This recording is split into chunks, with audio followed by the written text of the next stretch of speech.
stunting. I set the pace when I'm running. I always take what I want and I always give it 100. Don't need a bank, no I'm funded. Play the... What's up, everybody? It's Rachel from Tony and Rachel. So first of all, I just want to say happy Mother's Day to everybody out there who is celebrating today. I hope that you have the most wonderful day and it's amazing and it's just filled with so much love and hugs. I would like to let you guys know that Tony and I are going to do short videos on what's going on in the cruise industry, and it's going to be called Cruise News Now. So watch for our Cruise News Now videos coming out. If we see something that's going on that we feel like you guys should know about, we will definitely be reporting it here. We'll have it in its own little Cruise News Now folder at the top of our page, so be sure to watch out for that. So for our very first Cruise News Now video, we are reporting on a new policy change with Royal Caribbean.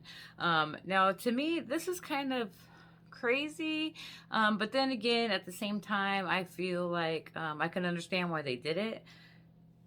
But it's going to upset a lot of people, and please, at the end of the video, leave a comment and let me know what you guys think. Is it going to affect you? Do you understand why they're doing it? Does it upset you? Because this is kind of crazy and it's a big change, and it's happening like right now. Just hop right into that and I'll let you guys know what's going on. So Royal Caribbean recently updated their policies on infant sailing. So if you have an infant sailing, this is definitely a video that you're going to need to watch, or even if you know people that have infants that sail, definitely need to watch, especially if they're planning on going on a Royal Caribbean Cruise Line ship anytime soon. So they updated their policies. They're expanding their definitions of a sea day as it relates to its minimum age for infant cruisers. So Royal Caribbean allows infants between the ages of 6 months and 12 months to sail, provided there are not too many sea days. The amended policy now considers visits to Perfect Day at Coco Cay and St. Kitts as a sea day as it relates to infants. So, which is crazy because even though you're at port, I know that Perfect Day at Coco Cay is a private island for Royal Caribbean, and I'm assuming St. Kitts may be as well. And so because of that, they're considering those islands as sea days. As a result, sailings with 3 consecutive sea days, meaning that there's 3 sea days in a row, requires infants to be 12 months old now, or older at the beginning of the cruise. So they can't be turning 12 months old during the cruise. They have to be 12 months old as of the first day of your sailing. So families traveling with infants who do not meet these age requirements for the sailings of 3 consecutive sea days within this new definition will be unable to sail. So this is a significant update as many families select Royal Caribbean Cruise Lines for its family-friendly environments as well as amenities and services that cater to kids. Royal Caribbean is a great cruise line for your family, but this is going to put kind of a damper on things for people that, you know, have babies that are 6 months old, between the ages of 6 months and 12 months. So for parents traveling with infants, specifically under 12 months old, Royal Caribbean has a number of policies that families need to be aware of. As part of its operational rules, Royal Caribbean have previously required infants to be 12 months of age or older to cruise for cruises with 3 sea days. So any cruise that had 3 consecutive sea days, infants had to be 12 months of age or older, and that still applies. And that's for like cruises like to Hawaii or transatlantic cruises, things like that, where you're at sea for like 3 or more days in a row. The infant policy, as detailed on Royal Caribbean's website, states, for the purpose of this policy, any cruise that has 3 or more days consecutive at sea will require infants to be 12 months old on the first day of the cruise. So the ports considered as sea days, which we went over that a little earlier, a significant modification to the policy the cruise line has added, stops at Perfect Day at Coco Cay, and St. Kitts are considered sea days under the policy. To provide cruisers with further clarity and to elaborate, I'm going to give you some examples.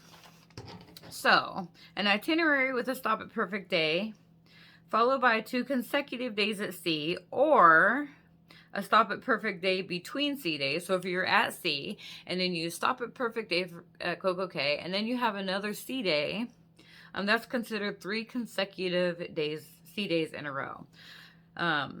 So what does that mean for the families who are already booked? Well, this policy update, especially as it relates to cruisers who may lose their money on a cruise that is already booked, the site lists no exemptions at all for those cruisers with an existing booking or are able to provide a doctor's note or medical waiver. So even if you're already booked on a cruise, they're not gonna accept that. They're not gonna let you on the cruise ship. There's no exemptions whatsoever. So Royal Caribbean states that please be aware that guests traveling with a young infant that does not meet the infant policy will be denied boarding. So if you're already booked or you book a cruise and you show up at the cruise port and your infant is not at the right age to sail 3 consecutive days or more, they won't let you on the ship at all. And the policy also adds that no refunds or compensation shall be due from the cruise line to anyone as a result of the denial of boarding to an underage infant or other accompanying guests. So if you book your cruise and you don't know this, or you book it, thinking maybe you can get on, and you show up at the cruise port, they will deny you and you won't get your money back for that cruise. So why did they make this change? So Royal Caribbean hasn't even commented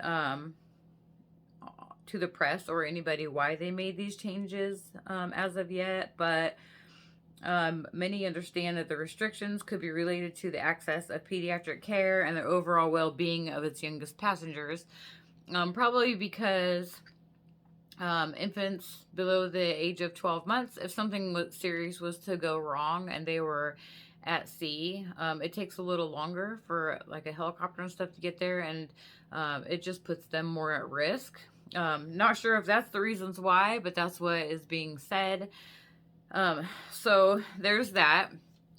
So if you currently have a cruise booked with Royal Caribbean Cruiseline and you're sailing with an infant ages 6 months to 12 months, right before 12 months, and you're going to have 3 consecutive days at sea, meaning Perfect Day at Coco Cay and St. Kitts are in your itinerary, either coinciding with your sea days, like before or after, in between your sea days, but it equals 3 consecutive sea days, you may need to get a hold of Royal Caribbean Cruise Lines and rebook your cruise to a different itinerary, because I would hate for anybody to show up at a port and they're denied access to get on the cruise ship.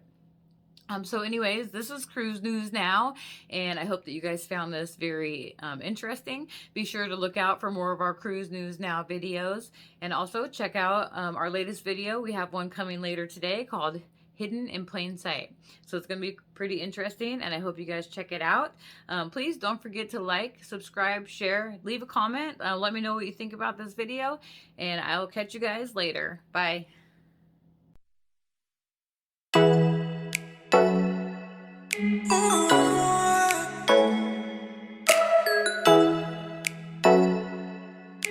Ooh.